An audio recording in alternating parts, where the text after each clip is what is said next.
رسول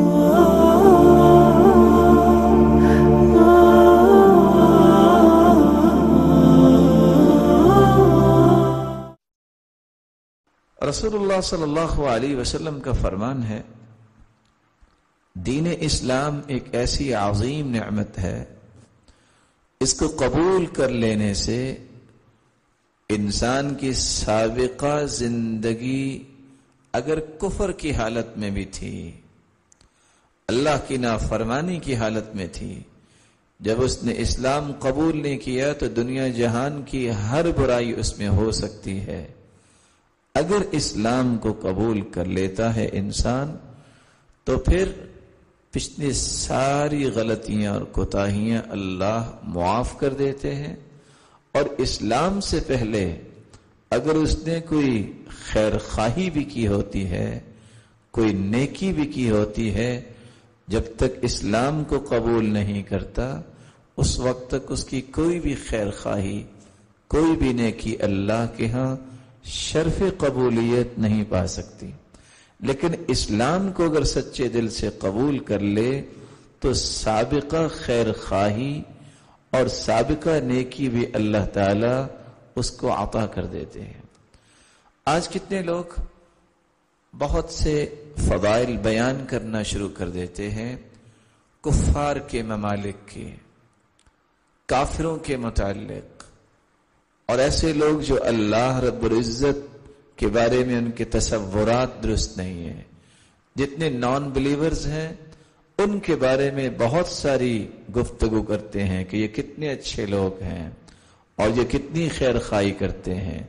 اللہ کے ہاں کوئی بھی خیر خواہی ان کی قابل قبول نہیں۔ سبب کیا ہے؟ عبداللہ بن جدعان یہ ایک ایسا شخص تھا جو لوگوں سے بہت زیادہ قرض لے بیٹھا۔ اب اس کے پاس اتنا مال نہیں تھا کہ لوگوں کا قرض لوٹا دے۔ آخر کار یہ اپنے گھر سے بھاگ نکلا، اچانک ایک غار میں جا کے چھپ گیا۔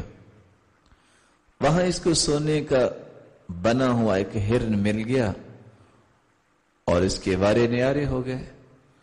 اس نے وہ ہرن اٹھایا اور گھر لے آیا، لوگوں کے قرض بھی واپس کیے، اور ہر سال 1000 جانور حاجیوں کے لیے ذبح کرتا، ان کو ستو پلانے کا بندوبست کرتا اور ان کو لباس دیتا۔ اور 1000 جانور کیسے؟ 1000 اونٹ ذبح کیے، بکریاں 1000 ذبح کی اور گائے ذبح کی۔ اتنی بڑی خیر خواہی جس کو ہم خیر خواہی کہہ رہے ہیں، جب پیش کی گئی تو عائشہ رضی اللہ تعالی عنہ نے ایک سوال کیا، یا رسول اللہ صلی اللہ علیہ وسلم، کیا اس شخص کو بھی اللہ معاف نہیں کریں گے؟ آپ نے فرمایا نہیں، ولا صلی یوما، اس نے ایک بھی نماز نہیں پڑھی، اس کی اس نیکی کو اللہ کیسے قبول کریں گے؟ اور دوسری روایت میں آتا ہے وَلَمْ يَقُلْ يَوْمًا رَبِّ اغْفِرْ لِي خَطِيئَتِي يَوْمَ الدِّينِ، اس نے ایک دن بھی اللہ کے سامنے ہاتھ اٹھا کے یہ نہیں کہا اے میرے مالک مجھے معاف کر دے۔ تو جو شخص رب سے تعارف نہیں کر لیتا، اسلام کو قبول نہیں کر لیتا، اس وقت تک اس کی کوئی نیکی بھی قبول نہیں۔ رسول اللہ صلی اللہ علیہ وسلم پر نازل ہونے والا قرآن اس حقیقت کو بیان کرتا ہے، قُلْ لِلَّذِينَ كَفَرُوا إِن يَنْتَهُوا يُغْفَرْ لَهُم مَّا قَدْ سَلَفَ، اے میرے پیارے پیغمبر محمد صلی اللہ علیہ وسلم، آپ ان کافروں سے کہہ دیجئے اگر وہ باز آ جائیں اپنے کفر سے تو ان کے پچھلے سارے گناہوں کو معاف کر دیا جائے گا۔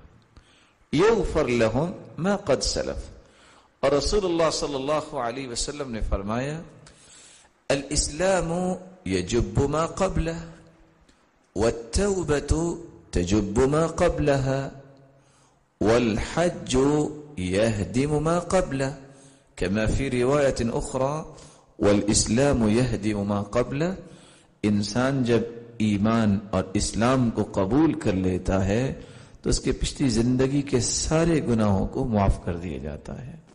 اور اسی طرح اگر مسلمان ہے، اسلام کی حالت میں اس نے بہت سارے گناہ کر لیے ہیں اور معاصی کا ارتکاب کر لیا ہے، نافرمانیاں کر لی ہیں، تو توبہ یہ انسان کے سابقہ تمام گناہوں اور نافرمانیوں کو نیکیوں میں تبدیل کر دیتی ہے. اس لیے عبداللہ ابن عباس رضی اللہ تعالی عنہ فرمایا کرتے تھے، لا صغیرۃ مع الاصرار. کچھ لوگوں کا ذہن ہوتا ہے کہ میں تو چھوٹا گناہ ہی کر رہا ہوں نا، یہ تو صغیرہ گناہ ہے نا. لا صغیرۃ مع الاصرار، جو شخص بار بار صغیرہ گناہ کرتا ہے وہ صغیرہ نہیں رہتا، وہ بھی کبیرہ بن جاتا ہے. اور اگر کبیرہ گناہ بھی انسان سے ہو گیا، ولا کبیرۃ مع الاستغفار، جو انسان سچے دل سے استغفار کر لیتا ہے، سچی نیت سے توبہ کر لیتا ہے، جس کو توبۃ النصوح کہتے ہیں. اور وہ توبہ کیسی ہوتی ہے؟ جب انسان گناہ کو چھوڑ دے، جب انسان اعتراف اور اقرار کر لے کہ میں نے غلطی کی، جب انسان شرمندہ اور نادم اور پریشان ہو جائے، جب اس بات کا عزم کر لے کہ میں دوبارہ گناہ نہیں کروں گا، جب ان باتوں کو سامنے رکھتے ہوئے انسان توبہ کرتا ہے، تو حدیث یہ کہتی ہے التائب من الذنب کمن لا ذنب له، جو توبہ کر لیتا ہے وہ تو ایسے ہو جاتا ہے جیسے اس نے گناہ کیا ہی نہیں. تو رسول اللہ صلی اللہ علیہ وسلم نے فرمایا اسلام انسان کے سابقہ گناہوں کو معاف کروا دیتا ہے، اسی طرح اسلام کی حالت میں کیے گئے گناہ توبہ سے معاف ہو جاتے ہیں.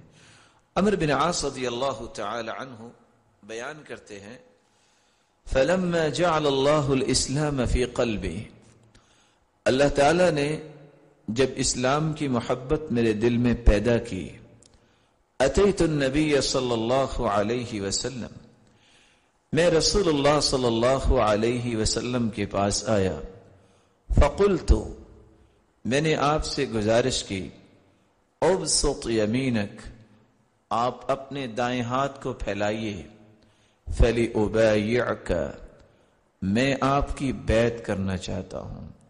فَبَسَطَ يَمِينَ، آپ نے اپنا دایاں ہاتھ پھیلایا.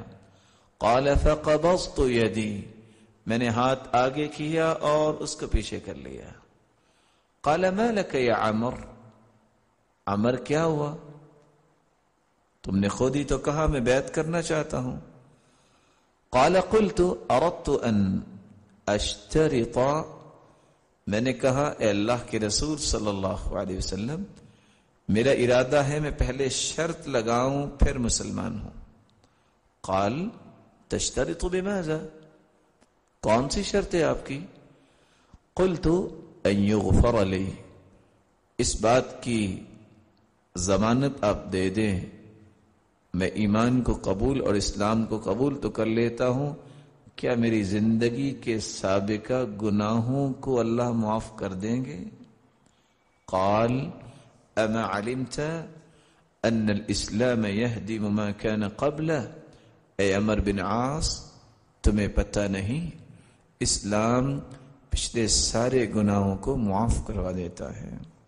وان الهجرة تهدم ما كان قبلها، جب انسان اللہ کے لیے ہجرت کرتا ہے، اللہ کے لیے گھر کو چھوڑتا ہے، اللہ کی رضا کے لیے برائیوں کو چھوڑ کر نیکی کی طرف سفر کرتا ہے، تو یہ ہجرت انسان کے سابقہ گناہوں کو معاف کروا دیتی ہے.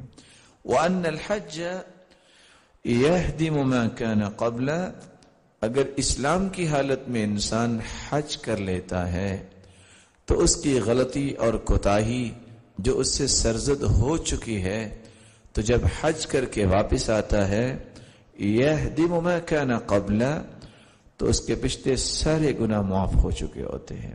بلکہ رسول اللہ صلی اللہ علیہ وسلم کا فرمان ہے من حج فلم يرفث وَلَمْ يَفْسُقْ رَجَعَ كَيَوْمَ وَلَدَتْهُ أُمُّهُ. حج کر کے جب انسان واپس پلٹتا ہے تو اس طرح وہ گناہوں سے پاک صاف ہوتا ہے جس طرح آج ہی اللہ نے اسے پیدا کیا ہے. انسان جب دنیا میں قدم رکھتا ہے تو کوئی اس پہ گناہ نہیں ہوتا. اس طرح جب انسان حج کر کے واپس پلٹتا ہے اور اس نے ارکان پورے کیے ہیں، واجبات پورے کیے ہیں اور رسول اللہ صلی اللہ علیہ وسلم کی سنت کے مطابق حج کیا ہے، تو ایسا انسان اس حالت میں واپس پلٹتا ہے کہ وہ آج ہی دنیا میں آیا ہے.